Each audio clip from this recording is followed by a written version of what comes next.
Assalamualaikum warahmatullahi wabarakatuh. Patepang deui di video pembelajaran bahasa Sunda.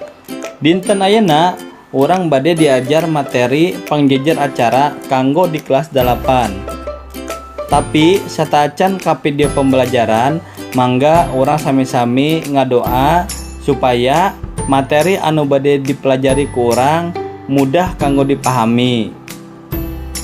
Tonton video pembelajaran ieu dugi karengsenya, mangga orang sami-sami mulai. Wilujeng nyakseni. Naon anu dimaksud pangjejer acara? Pangjejer acara atawa MC bisa oge panata acara nyaeta hiji jalma anu mibanda pancen ngatur tur nyusun hiji acara sangkan acarana lumangsung kalayan lungsur langsar luyu jeung jadwal sarta waktu anu geus ditangtukeun. Ari jalma anu ngajejeran acara teh disebutna pangjejer atawa panata acara. Tapi istilah anu kasohor biasana disebut Master of Ceremony atanapi disingkat MC. Aya oge anu disebut presenter, host, atawa pemandu acara. Loba nu hayang jadi pangjejer acara lantaran cenah honorna gede. Piraku urang teu apal Karamji, Ipan Gunawan, Andika, Rina Nose, Raffi Ahmad, Ruben Onsu. Kabehanana oge pangjejer acara anu geus kasohor tur mindang aya wae dina TV. Hideuk hayang gawe jadi pangjejer acara. Acara anu sok dijejeran teh loba rupana.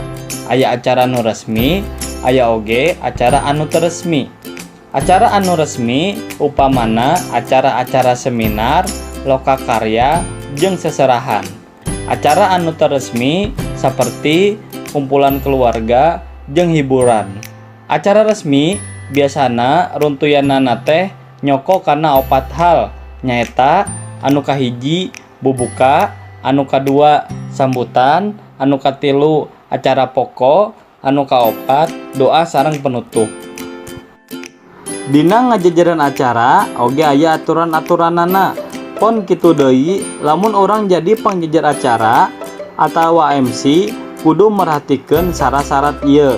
Aya 5 syarat anu kedah diperhatikeun ku urang upami urang bade jadi pangjejer acara atanapi MC. Mangga ku hideuk tingali. Pikeun bisa nyusun acara, aya hal-hal anu kudu disiapkeun samemehna. Di antarana wae anu kahiji neuleuman kahayang atawa tujuan kagiatan. Anu kadua wawanohan jeung nu boga acara atawa panitia. Anu katilu nitenan survei situasi, kondisi, jeung kaayaan. Anu kaopat rukun gawe jeung panitia lian. Sarta anu terakhir prakna nyusun acara. Ari ngajejeran acara resmi teh aya tata krama. Di antarana wae nu kahiji basa anu dipake kudu direka sing merenah.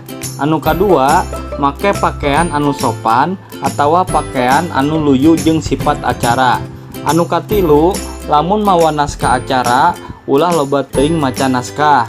Anu kaopat sorak kudu ngoncrang atawa bedas. Anu kalima ngaruntuykeun acara luyu jeung anu geus ditangtukeun. Mung sakitu anu tiasa dipikahatur. Wilujeng tepang di video pembelajaran salajengna. Hatur nuhun. Wassalamualaikum warahmatullahi wabarakatuh.